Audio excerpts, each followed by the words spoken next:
سورۃ الفرقان 18 پارہ آیت نمبر 1۔ اعوذ باللہ السمیع العلیم من الشیطان الرجیم من همزه ونفخه ونفثه بسم اللہ الرحمن الرحیم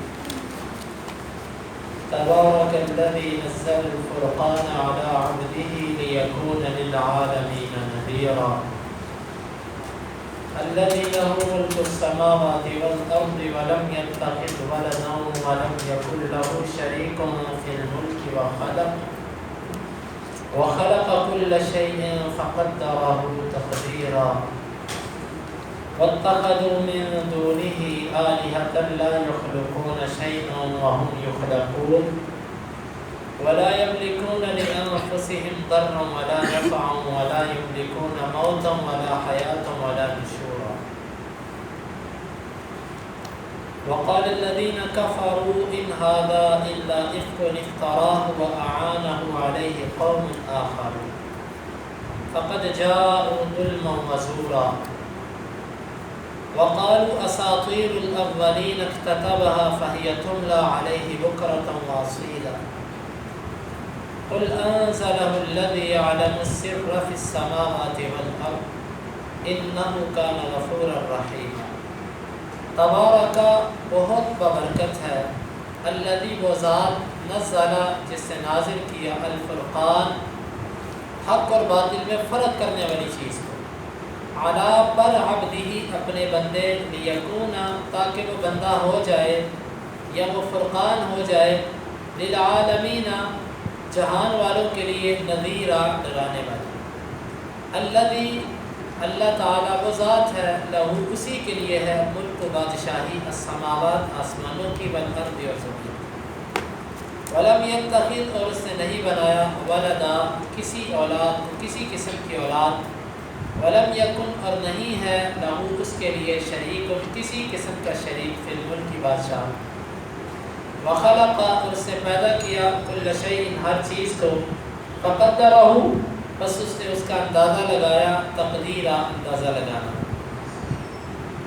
واتخذوا اور انہوں نے بنا لیا، من دونہ اس اللہ کے سوا، آلہۃ جھوٹے معبود، لا یخلقون شیئا لا یخلقون نہیں وہ پیدا کر سکتے، شیئا کسی چیز کو، وہم اور وہ یخلقون پیدا کیے گئے ہیں، ولا یملکون اور نہیں ہے وہ مالک لانفسہم اپنی جانوں کے لیے، ضرا کسی قسم کے نقصان کے، ولا نفع اور نہ نفع کے، ولا یملکون اور نہیں ہے وہ مالک موتا موت کے، ولا حیاتا اور نہ زندگی کے، ولا نشورا اور نہ اٹھانے کے، وقال اور کہا الذین ان لوگوں نے، کفروا جنہوں نے کفر کیا، ان نہیں ہے، ہذا یہ الا مگر، افک جھوٹ، افتراہ اس سے اس کو گھڑ لیا ہے، وَأَعَانَهُ اور اس کی مدد کی ہے، علیہ اس جھوٹ گھڑنے پر، قوم آخرون ایک دوسرے قوم نے، فقد جاءوا پس یقیناً وہ لائے ہیں، ظلم کو، وزورا اور بہتان کو، وقالوا اور انہوں نے کہا، اساطیر کہانیاں ہیں، الاولین پہلوں کی، اکتتبھا اس سے لکھوایا ہے ان کو، فہی پس وہ تملا پڑھی جاتی ہیں، علیہ اس پر، بکرتن صبح و اصیلا اور شام، قل آپ کہہ دو، انزلہ اس کو نازل کیا ہے، الذی اس ذات نے، یعلم جو جانتا ہے، السر پوشیدہ چیزوں کو، فی السماوات آسمانوں میں، والارض اور زمین میں، انہ بے شک وہ کان ہے، غفورا معاف کرنے والا، رحیما بہت رحم کرنے والا۔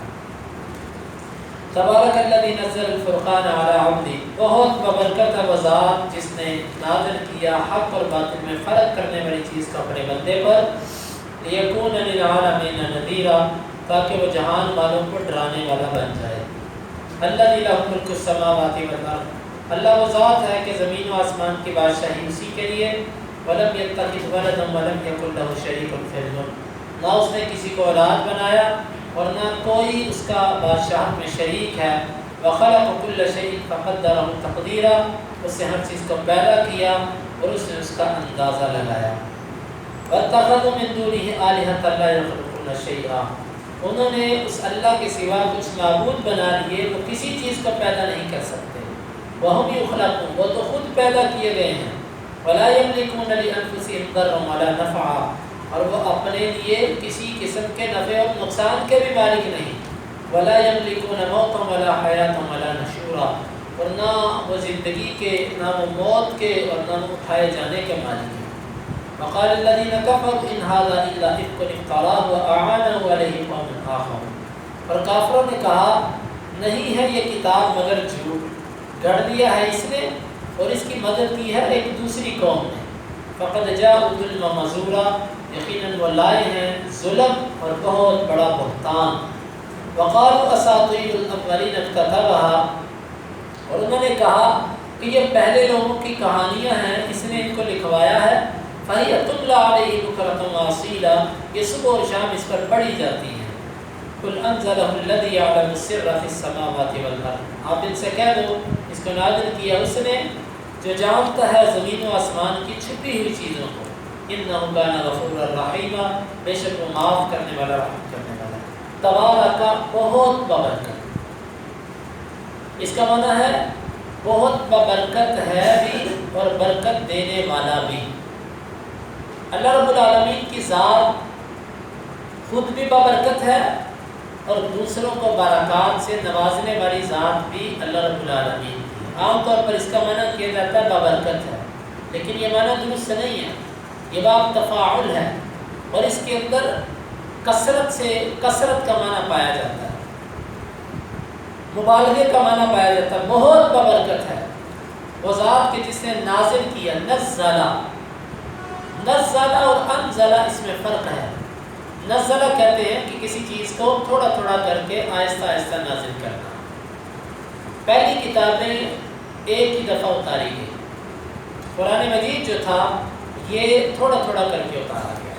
تورات موسیٰ علیہ السلام کی وہ ایک ہی دفعہ ان کو دے دی گئی، جبکہ قرآن مجید اللہ رب العالمین نے تقریباً 22 سال اور کچھ مہینوں کے عرصے میں اس کو اتارا. اس میں اس کی بہت ساری حکمتیں تھیں جو اس نے دوسرے مقامات پر بیان کی ہیں. نزلہ جس سے تھوڑا تھوڑا کر کے اتارا. الفرقان، یہ قرآن مجید کی ایک صفت بھی ہے اور اس کا نام بھی ہے. فرقان اس کو اس لیے کہا جاتا ہے کہ یہ حق اور باطل میں فرق کرتی ہے، حلال اور حرام میں فرق کرتی ہے، صحیح اور غلط بتلاتی ہے، جائز اور ناجائز بتلاتی ہے، اللہ کی پسند اور ناپسند بتلاتی ہے. اس لیے اس کو فرقان کہا جاتا ہے کہ جس نے فرقان اتاری علی عبدہ، اپنے بندے پر. عبد سے مراد رسول اللہ صلی اللہ علیہ وسلم. عبد کا لفظی معنی ہوتا ہے غلام. عربی زبان میں غلام کو عبد کہتے ہیں.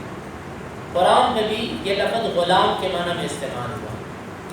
اللہ رب العالمین کی جتنی مخلوقات ہیں وہ سب کی سب عبد ہیں، سب کی سب اس کی غلام ہیں. وہ انبیاء ہوں، وہ فرشتے ہوں، وہ اولیاء ہوں، وہ مجتہدین ہوں، محدثین ہوں، فقہاء ہوں، دنیا کی کوئی ہستی ہو، رب العالمین کے سامنے وہ عبد ہے. بلکہ یہ عبد جو ہے یہ صفت وفا ہے.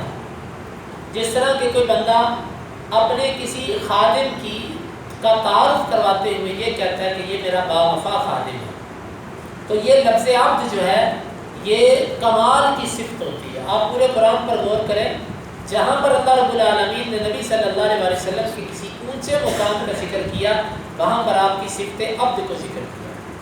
معراج کی باری تھی، سبحان الذی اسری بعبدہ، پاک ہے وہ ذات جو راتوں رات لے گیا اپنے عبد کو. معراج کا موقع تھا، بڑا شرف والا مقام ہے، وہاں پر عبد کا لفظ ذکر کیا. قرآن مجید کے نزول کی باری آئی، تبارک الذی نزل الفرقان علی عبدہ، اپنے عبد پر.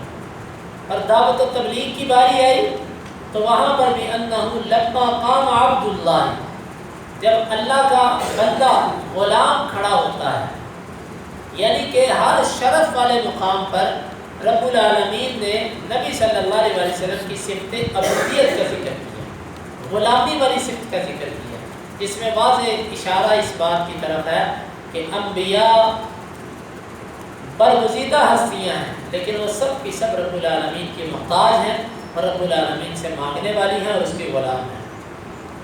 لِيَكُونَ لِلْعَالَمِينَ نَذِيرًا، یہ ہم نے فرقان اس لیے نازل کی کہ وہ نبی تمام جہانوں کو ڈرانے والا بن جائے.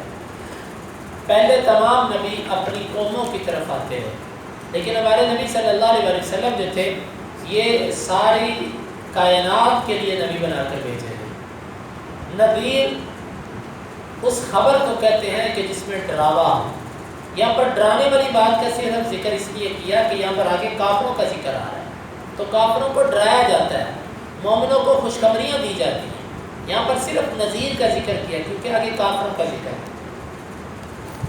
یہ نازل کس نے کیا؟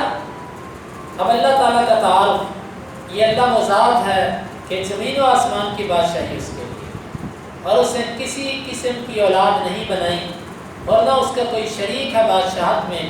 اس نے ہر چیز کو پیدا کیا اور اس نے اندازہ لگایا، اور خوب اچھا اندازہ لگایا۔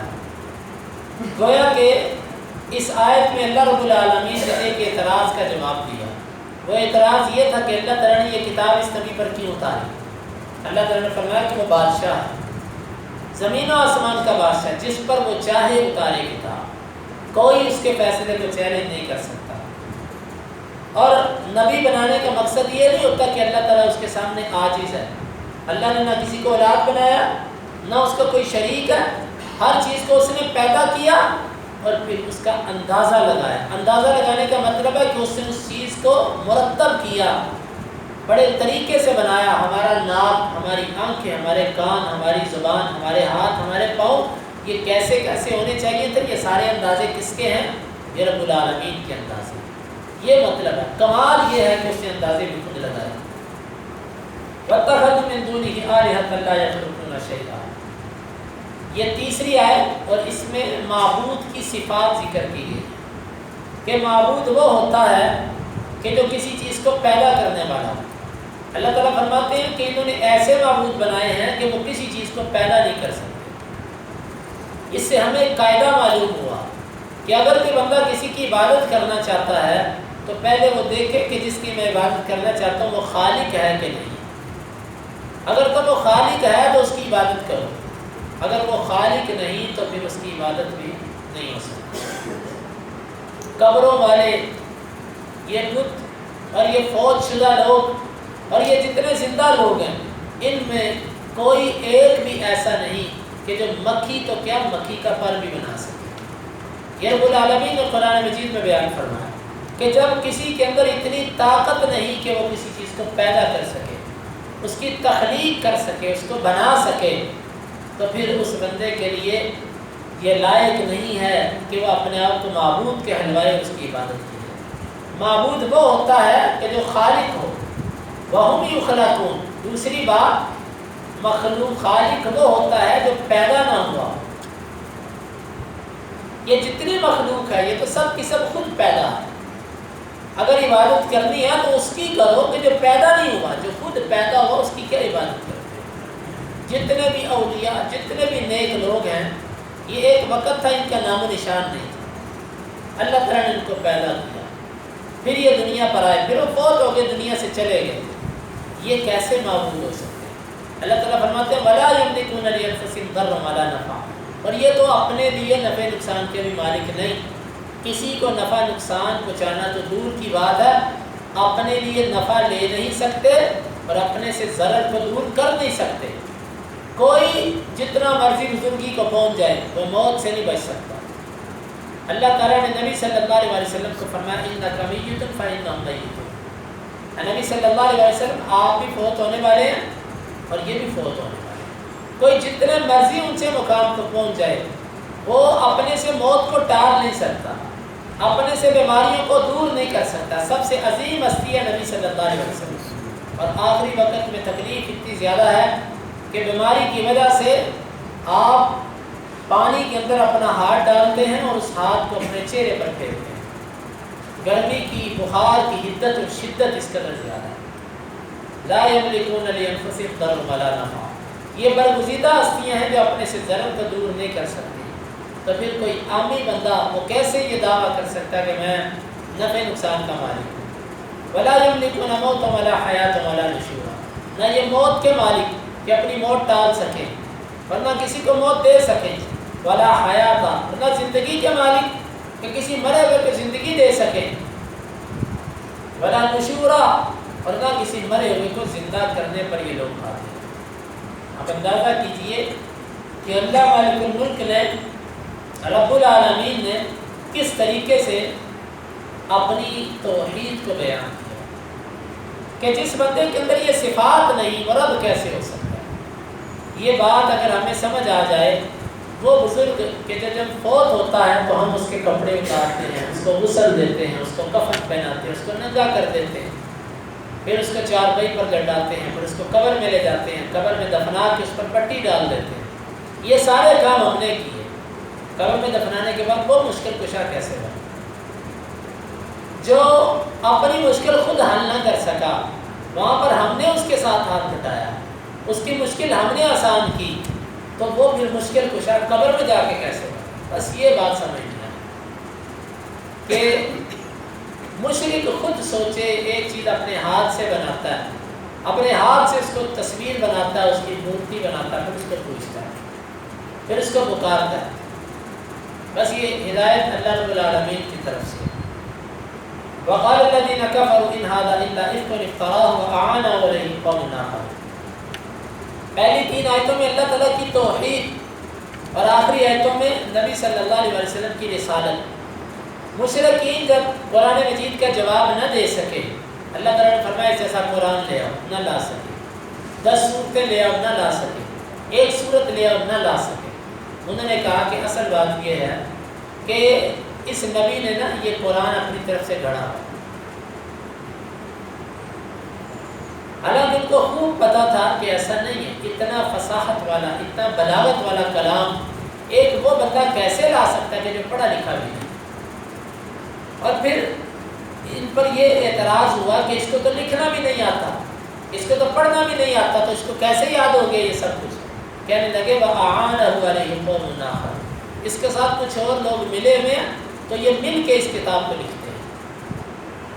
اکتتبہا، اس نے لکھوایا ہے اس کو، اور یہ ان لوگوں سے کہتا ہے صبح و شام میرے اوپر پڑھو تاکہ مجھے یاد ہو جائے، کیونکہ اس کو خود تو پڑھنا آتا نہیں ہے، خود صبح و شام ان سے سنتا ہے اور پھر آ کر ہمیں کہتا ہے کہ یہ آج میرے اوپر کلام نازل ہوا۔ اللہ رب العالمین فرماتے ہیں کہ فقط جاءوا ظلما وزورا، یقیناً یہ آئے بہت بڑے ظلم کو اور بہت بڑے بہتان۔ ان کو خوب پتہ ہے کہ یہ رب العالمین کی طرف سے کلام ہے، ایسا کلام کہ بندہ بشر نہیں بنا سکتا، لیکن ایک ضد تھی جس کو وہ چھوڑنے کے لیے تیار تھی۔ اللہ نے فرمایا بہت بڑا ظلم اور جھوٹ دے کر آئے، اور پھر آگے سے کہنے لگے کہ یہ کہانیاں ہیں پہلے لوگوں کی کہانیاں ہیں، اس نے ان کو لکھوایا ہے، صبح و شام اس کے اوپر پڑھی جاتی۔ پہلے لوگوں کی کہانیاں اس لیے کہا، اس میں پہلی قوموں کے عذابوں کے واقعات ہیں، کس قوم کو اللہ تعالیٰ نے کیسے تباہ کیا، کیسے ہلاک کیا۔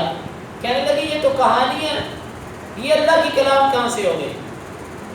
اللہ رب العالمین فرماتے ہیں قُلْ أَنزَلَهُ الَّذِي يَعْلَمُ السِّرَّ فِي السَّمَاوَاتِ وَالْأَرْضِ، آپ کہہ دو اس کتاب کو اس رب نے نازل کیا ہے جو زمین و آسمان کے راز کو جانتا ہے، چھپی ہوئی باتوں کو جانتا ہے۔